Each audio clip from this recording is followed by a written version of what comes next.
Ka sport committee jong ka KSU Southwest Kasil District kala priang burom yo samlas Kembor Marwen na Wailoy halor ka jingjob jong u ya ka Muay Thai Battle of Isan Region 4 kabalalong ha Thailand.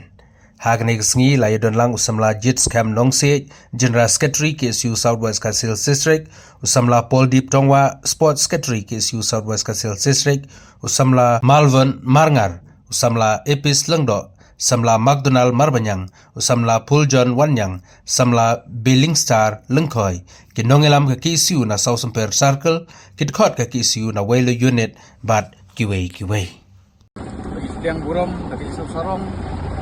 buat banyo itu digapur, buat kitbok, buat aimen sim, susu, samla, Kembor Marwen, walawan ra, eka 6 ke burom, eka dong katan, karib kejak berrew hi brokaway, jadi job itu ya ka jilekai ka balakip ka Muay Thai Battle of Isan Region 4 mo po Thailand in sarong tumki samla jom ka jeg benrew ba kilay pau kapor kadak dikit bok niyo pantai kini kapor tidak ditutup burung barit kalian dari Southwest District kita ship kapor nak kini kapor masjid scam nasi balong jenis Sports Secretary jong KSU Southwest District balong ru usang penar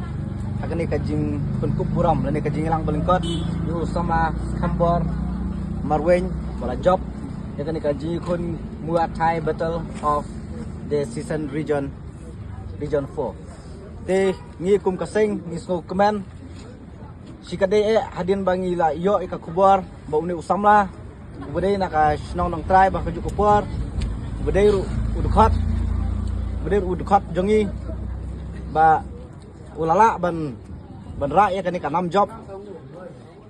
wala ya kan ka 6 job lung ba ka jing tre system ka jung u ban ni sukumen ba kidkhat jong kaseng kidan ya kan ka mensim ban yakun kidan ni ka mensim